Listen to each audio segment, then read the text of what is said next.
గత కొన్ని రోజుల నుంచి మీరు ప్రచారంలో పాల్గొనడం జరుగుతుంది, ఇంటింటికి వెళ్ళడం జరుగుతుంది. ప్రజలు ఏమంటున్నారు, వాళ్ళ రెస్పాన్స్ ఎలా ఉంది? బ్రహ్మాండమైన స్పందన ఉన్నది. ఎక్కడికి పోయినా కారు సారు సర్కారు మళ్ళా కేసీఆరే రావాలి అని కోరుకుంటున్నారు.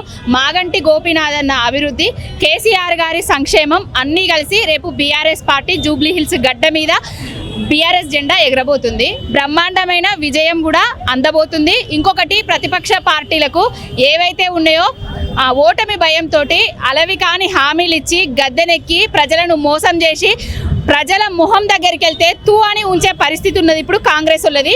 అసలు మంత్రులు అయినా ఎమ్మెల్యేలు అయినా లేకపోతే రేపు ముఖ్యమంత్రి వచ్చినా కూడా ఏం చేసినావు రేవంత్ రెడ్డి అనే పరిస్థితి ఉన్నది జూబ్లీ హిల్స్లో. ఓకే, ఇంకొకటి నవీన్ యాదవ్ మొన్న రీసెంట్గా బీఆర్ఎస్ నాయకులకు కావచ్చు, మీ బాస్కి కావచ్చు ఒక వార్నింగ్ లాంటిది ఇవ్వడం జరిగింది. మీరు ఏం చెప్తారు దానిపైన? మా బాస్కు వార్నింగ్ ఇచ్చే అంత మునగాడు నవీన్ యాదవ్ కాదు. మా బాసు కేసీఆర్. మా బాసు తెలంగాణ తెచ్చినోడు. ఆ పిట్ట బెదిరింపులకు, పిల్లి కథలకు, పిల్లి కూతలకు భయపడేటోళ్ళు ఇక్కడ ఇవ్వలేరు. వీళ్ళందరూ కేసీఆర్ గారి సైనికులు.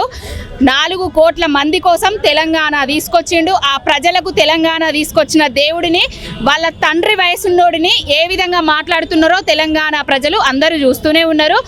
ఆకు రౌడీలాగా, వీధి గూండాలాగా, ఇదివరకే ఆయనకు రౌడీ షీటరు గూండా అనేసి కాంగ్రెస్ వాళ్ళే ఆయన మీద కేసులు పెట్టడం జరిగింది. ఇప్పుడు ఆకు రౌడీ లాగా ఫ్రస్ట్రేషన్ తోటి ఓడిపోతున్నా అనే ఫ్రస్ట్రేషన్ తోటి గల్లీలల్లా తిరగనీయడట. ఏ పార్టీ తిరగనీయడో చూద్దాం. మరి జూబ్లీ హిల్స్ గడ్డ మీద రోజు తిరుగుతున్నాం. ఎవరు వాళ్ళు ఆపేది? తెలంగాణ తెచ్చింది బీఆర్ఎస్ పార్టీ. ఆపే దమ్ము ధైర్యం ఎవరికన్నా ఉన్నదా? చూసుకుందాం. ఎక్కడి దాకానైనా గెలిపించే వరకు ఈ గడ్డ నుంచి వెళ్ళి జూబ్లీ హిల్స్ భయపడుతున్నారా మరి తను ఇచ్చే భయమా? భయం అంటే ఏంటిది? చావు నోట్లో తలపెట్టి తెలంగాణను తీసుకొచ్చిన కేసీఆర్ గారి సైనికులు భయపడతారా ఎక్కడన్నా?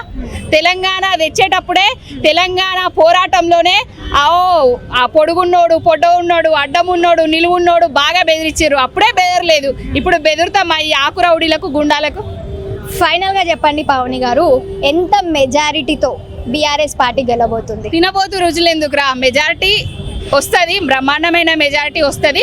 బీఆర్ఎస్ పార్టీ గోపీనాథ్ అన్న గారి సతీమణి గెలవబోతున్నారు. రేపు బీఆర్ఎస్ జెండా జూబ్లీ హిల్స్ గడ్డ మీద ఎగరబోయే. ప్రజలు ఏమంటున్నారు? ప్రజలు ఎక్కడికి పోయినా కూడా విశేష స్పందన వస్తుంది.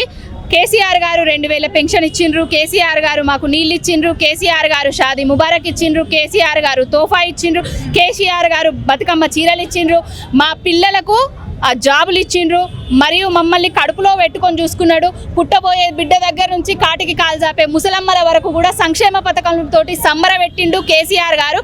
కేసీఆర్ అన్నకే మేము ఓటేస్తాము అని చెప్తున్నారు.